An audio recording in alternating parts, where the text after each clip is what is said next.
Hello friends, welcome back to my channel. I hope you're having an amazing day. And if you're new in my channel, welcome. My name is Mervice and I do makeup and beauty related videos. And today we're going to be talking about a relative new foundation by Sephora, and this is their best skin ever liquid foundation. So I'm going to be testing it throughout the day and letting you know all the details on this foundation. So if you're interested, then stay tuned.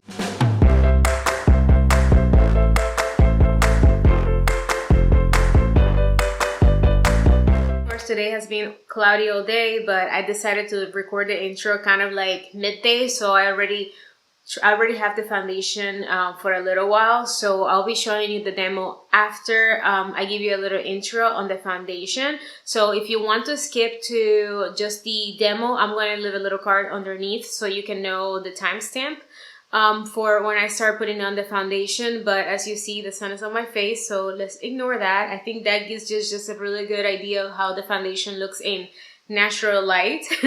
So anyways, this foundation, like I said, is really kind of new by Sephora, and it retails for $20. And today I'm going to be trying the color 34.5.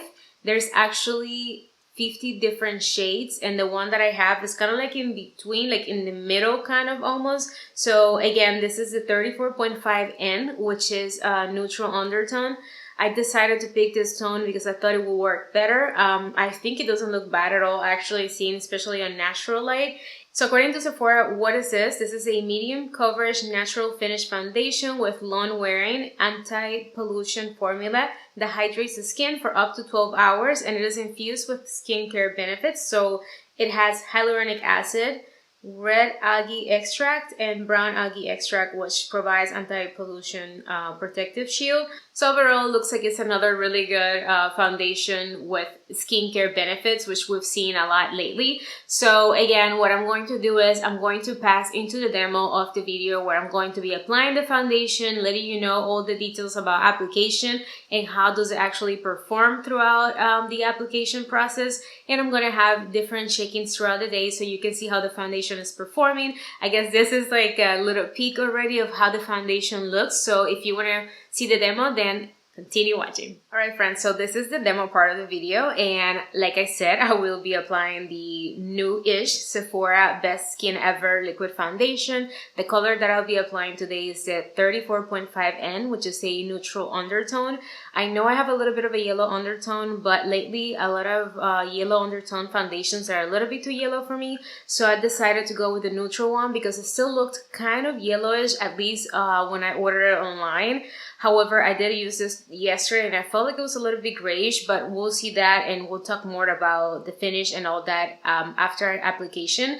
But first, before I start applying the foundation, I did wanted to give you a few things. So first of all, my skin type, I have oily skin. However, right now it's a little bit more combo, so these parts of my face are a little bit more dry, and then T-zone and like forehead area are a little bit more oily. My nose, I feel like lately is especially a little bit extra oily, so just keep that in mind. And of course, even though I have oily skin, I do believe that moisturizing is a very important part of the prep situation when you're going to apply a foundation, because that actually is going to help with the smoothness of the foundation and application as well. And then another extra step that I always do, and I did do today only on this half of my face, which is my right side, probably the left to you, is I applied a little bit of primer. And since I know that some people don't like to apply primer or don't believe in it, I left this part of my face without any primer. Just so we can give it a fair trial and see if the primers actually do anything. But to be honest with you, for me, even if they don't do much, I still always apply it just because I feel like it helps my skin look and feel a little bit more smooth. So today I did a mixture of my two favorite primers, my go-tos. One of them is the Cover FX Smoothing Blurring Primer, and I applied it basically all over this half part of my face. My nose is itching like crazy. And I applied also a little bit of the Porefessional in like the pore area, so my pores are a little bit more enlarged here, so I only applied a little bit in here, and then again I did not touch this part of my face. So And one last thing before I start application, I am going to give it a fair try with a brush, even though lately I do not apply foundations with brush. I'm liking more the sponge, but just to give you like an idea of how to apply this with a brush, I'm going to be using the Real Techniques Expert Face Brush. This is like one limited edition like for Christmas, but it is their normal Expert Face one. And then I'm going to, of course, be using the Beauty Blender as well. It is raining today, so you might hear like thundering and stuff, just saying. But anyways, let's start the application, and then I will just be back and just tell you my thoughts about the application process and such. While I apply, I will probably just give you a little bit more details on the foundation itself and claims and all that good stuff. So let's just get started. I'm going to start with one pump of the foundation, and since I mentioned earlier, I used it yesterday to have an idea of how to apply it and the color and all that, and I feel like one pump actually did a lot. Like you see, it's a very thick foundation, so you know, let's just continue. So I'm applying the first pump of the foundation first with my fingers, and I'm just making sure that I distribute the foundation kind of evenly across my face. And then I'm going to start applying first with the brush, just to have an idea of how it applies.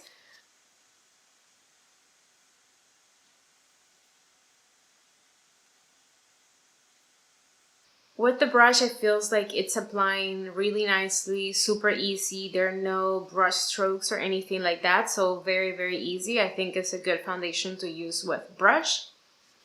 And now I'm applying with my sponge, and honestly it's just a preference. So with the sponge, I feel like it's applying really nicely. Of course, you're going to get less coverage with the sponge, but for me, I don't really care much because I don't wear foundation every day, so it would still last me for a while, and I have a few other foundations, so I'm not worried about finishing the foundation too soon because of that. Alright, this is what I got with the first pump of the foundation. Actually, it wasn't as much as I thought. I guess maybe yesterday I actually applied more than that. More than a pump. So this is a first very light layer. As you see, you can still see a little bit of my hyperpigmentation here. I still kind of see my skin peeking through. I also see a little bit of the marks and texture that I kind of have here. So I'm going to go in with another pump, and I'm going to apply again all over my face as well as my neck because I wasn't able to do it. As you see, as far as the color, it does look a little bit too neutral, and that makes it look a little bit lighter than my skin. I don't think that it's necessarily lighter, but it's definitely just more neutral than what my skin tone really is. Alright friends, so this is the second layer of the foundation. The skin looks a little bit more like with better coverage. However, I definitely feel like you can see my skin peeking through. So it definitely still looks like skin. I'm not loving the color because, again, I feel like it's a little bit too neutral for me.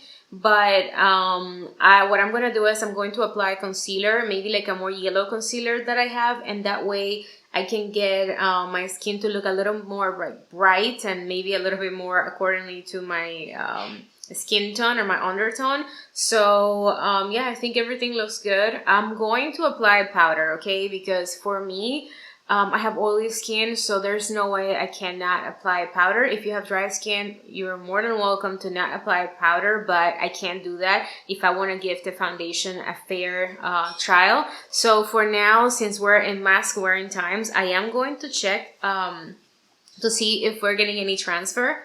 So I'm grabbing this little piece of paper towel just to see how the transfer is, because I feel like the foundation has kind of set. It's still kind of wet, to be honest with you. It feels a little tacky, so most likely it is going to transfer, and it definitely transfers. So as you can see there, it definitely transfers, and that was barely touching it. So seeing how the foundation transfers so much, I think it's even more reason for me to powder, because obviously in these days we're wearing a mask when we go out. So I feel like if I have that much transfer, I won't feel comfortable. I would rather use other foundations. So always powdering is going to help. By the way, I do have another video where I did like a lawn wear mask proof makeup. So I'm going to leave you a little card over here in case that you want to check that out. I leave you a lot of tips on how to get your foundation to be lawn wearing, and also to get your foundation to not transfer as much. onto your mask. So that video has all the details. I'm not going to give you many details, but what I'm going to do now is I'm going to finish the rest of my face, which is basically going to be applying concealer, which is going to be the Tarte Shape Tape. I'm going to have details on all the products that I'm using down below, and I'm going to apply the Too Faced Peach Perfect powder, which I have right here. Very lightly around my face, but a little bit more intense maybe underneath the eyes, because my eye area tends to like crease a lot. And then I'll just be back with you so we can take the time off the foundation and start running that clock. Alright friends, so this is how we are looking after powder and concealer, and I think everything looks really good. The skin still looks like skin. Obviously it's a little more matte because, you know, I applied the powder. Yesterday I applied a moisturizing mist after, and I don't know if that made me oily a little bit faster, so I'm not gonna do that step today. I'm going to let us look a little a little too matte maybe for some of your liking, but I think I'd rather start like this because as the day goes through, I will get some more oils peeking through my skin. So I will finish the rest of my makeup in a bit. I just wanted to start the clock because it's already kind of late and I do want to have the foundation on for 8 hours for you guys. So since the foundation is already on, let's start the clock, and right now it's 3:02 as you can see. My camera and phone are not cooperating, but anyways, I will do maybe like a midday check-in, so maybe after I have the foundation for like 3-4 hours or something like that, and that way you can also see the rest of my makeup, and then I'll do a last check-in before I take the foundation off and let you know all of my thoughts throughout the day. So I'll see you in a bit. Hello friends, so I'm back with a check-in. Right now it's 7:39 p.m. so it's been about 4 hours and 40 minutes with the foundation on. So far it feels good. I can say though that I've been like recording, so being in front of like so many lights, my face feels a little hot, which means obviously the oils are peeking through, as you can probably see. So I'm a little bit shiny, especially on the T-zone area. Thinking about that, I use primer in half of my face. I don't really see a difference. If anything, this looks a little more oily than this side. I don't know why. This part is also very oily with the foundation. To be honest, there are other foundations that are less oily on my skin at this point. So far, I don't think it's a great pointer for oily skin girls like me. But as far as the coverage, again, it looks good. Nothing has rubbed off. I ate and everything, and I don't see anything gone. So that part looks good. But again, it's only been 4 hours and a half and we're still oily. I'm not going to touch up, even though I'm dying to. At this point, I would definitely touch up. At least like just blot the excess of oils. But I'll leave it on so you guys can see at the end of the day what it looks like. And I will see you later. 7:41. Bye. And obviously, the elephant in the room, I finished my makeup, okay? So I almost forgot to mention that. I will add all the products in the description box below in case you're curious about what I used. But I put on a little bit of blush, a little bit of highlight. Obviously, I did my eye makeup, a little bit of my eyebrows and mascara, and have a little bit of a lipstick kind of gloss kind of thing. Everything will be listed down below, and I will see you in a second. Alright friends, and we're back with the last check-in of the day. Right now it is 11:42, so it has been now about 5 hours since my last check-in, and it has been almost 9 hours. So yes, I've had this foundation for almost 9 hours, and I'm going to take a look. I think that overall, the makeup in general, it looks good. My blush has held together quite nicely. I didn't apply a lot of blush, but the little bit that I applied, I can still see it, which is good. This is a blush that lasts very long on my skin. So seeing that it's still there, it means that the foundation hasn't, you know, made stuff fade away. As far as the rest of my face, the highlight's still a little bit there. However, if you look at my face, I look quite oily. So definitely this is a foundation that if you have very oily skin, you're going to want to either just kind of blot and powder throughout the day and touch up, or, you know, maybe it's a foundation that you might want to avoid. So what I'm going to do, so we can check how easily it is to maybe just blot the face and powder, I'm going to blot with this little blotting papers over here. And then we're going to see how it looks and if we would need to apply a little bit of powder. Alright friends, and as you see, I was able to remove the excess of oil very easily. A lot of oils, of course. I do know, again, my face, especially the T-zone, has been a little bit extra oily lately. So that is changing with the weather. I did notice that the foundation has rubbed off a little bit in the nose area, but I think that was because I touched my nose quite a bit throughout the day because I had allergies. So everything else, I think it looks pretty good. So what I'm going to do is I'm going to apply a little bit of the Essence Brighten Up banana powder, and the reason I'm picking this one instead of like a powder foundation, which is usually what I would do on the go, or if I need to touch up, is because nowadays we're using masks, and I think, you know, we gotta be more realistic. I actually prefer to use something like this that is translucent and is not going to transfer any color into the mask. This is a really good one and it's super affordable. So I'm going to apply it very lightly with a fluffy brush, and then let's see how the foundation looks with this on top of it.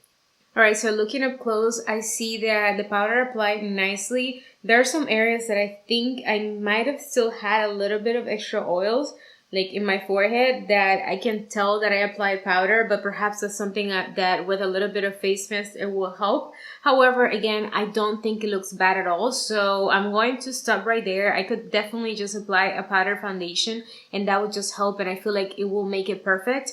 But I don't want to make this video even longer than what it probably is, so I'll just say that my final thoughts with the foundation, it's definitely a long-wearing foundation even with oily skin. Of course, you would have to powder or touch up throughout the day if you prefer to wear this kind of foundation, but the plus side of it is that it does look very natural. It does look skin-like, so I think I would give it that. And as far as the color, I don't think it's perfect, and as you see, it's a little bit kind of light and on the neutral side for me. Of course, I picked a neutral color, so I think that's okay.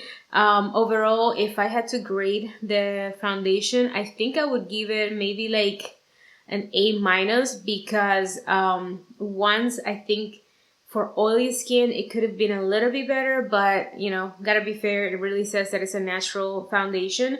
I think that's the only con that I have from the foundation so far. And yeah, I think that if you have especially normal to dry skin, this is something that you can definitely try. It's only 20 bucks, and of course in Sephora you can always, you know, purchase, and if you have the chance you can kind of return if you don't like the product. But this is it for the video. I hope you enjoyed it. Don't forget to give me a thumbs up, subscribe to my channel to keep watching more videos like this. Let me know if you have any other foundations that you would like for me to review. I actually have a few other newer foundations that I'll be reviewing soon, so stay tuned for that. Subscribe and hit the bell button, and I will see you on the next one. Bye.